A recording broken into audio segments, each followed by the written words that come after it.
Rune Christensen, i weekenden holder Konservativ Ungdom landsråd, og på det landsråd, der står du i spidsen for en resolution, som du håber, at et flertal vil bakke op om.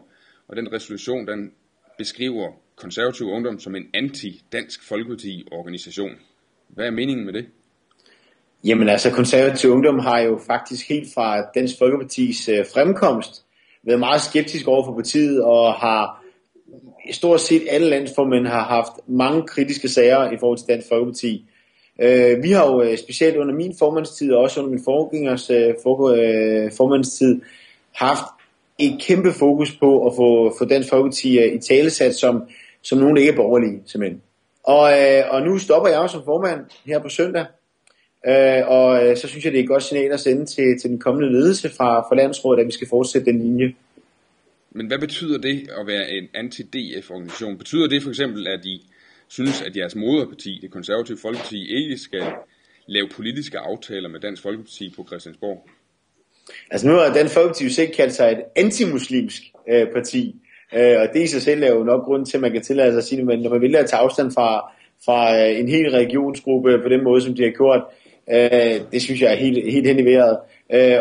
Og det betyder sådan lidt bare, at nu er der frit spil til alle paneldebatter, så vil vi gå i bedene og gå klapjagt på Dansk Folkeparti.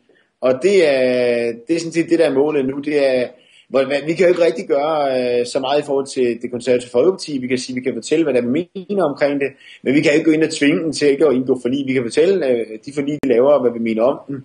Men det som det handler om her, er faktisk, at nu er der ikke noget. Dansk Folkeparti skal ikke være fredet i nogen debatter fra nu af. Har de da været det tidligere? Der har altid været lidt sådan, synes jeg, at man måske en gang imellem har passet lidt på med ikke at skubbe for meget til, i og med at de er jo det parlamentariske grundlag under regeringen.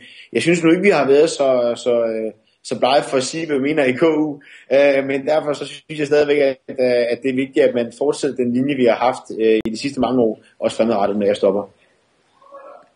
Rune, der er sket et problem her. Der kom du igen. Tak. Men når I som ungdomsorganisation sender sådan nogle signaler, har I så ikke nogen forventning om, at jeres moderparti skal lytte til jer på en eller anden måde? Har I ikke et håb om, at de konservative vil gøre noget anderledes, end de gør i dag? Det har jeg da en kæmpe forventning om, at de gør. Altså, det der sker her, det er jo, at vi har et Dansk Folkeparti, som jo fungerer som en kæmpe klods omkring benet på regeringen. Det er dem, som ikke vil lave de nødvendige reformer inden for arbejdsmarkedet, skatteområdet og velfærdspolitikken.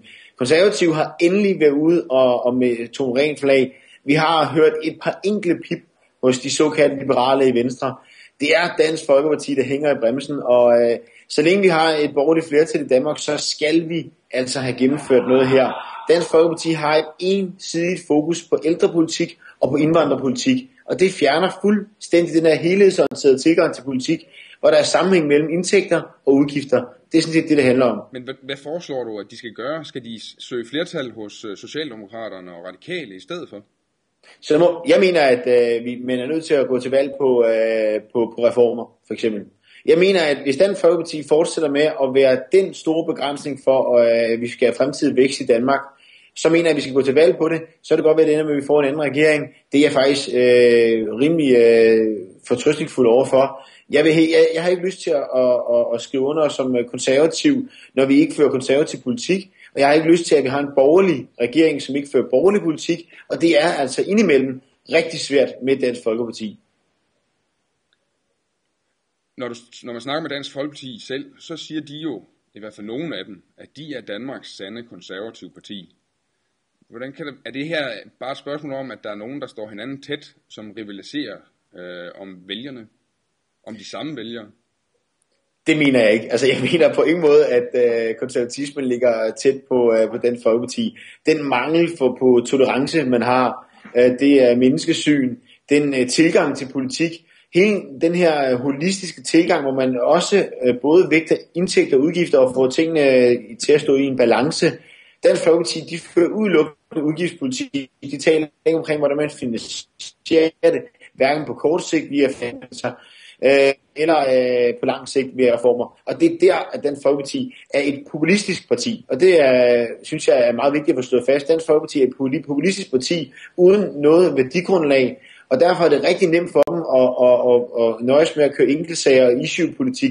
Det må være rigtig nemt at være aktiv i Dansk Folkeparti og slet ikke have nogen realitetssans og bare komme med de ene populistiske forslag efter det andet. Er det ikke bare dig, der ikke har forstået, hvad konservatisme er? Er du ikke i virkeligheden bare en kulturradikal?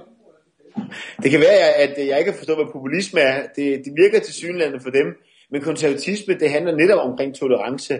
Og det handler også om, at man skal indrette samfundet, så der kommer frihed til de mennesker, der kan klare sig selv. Det har vi altså ikke i dag.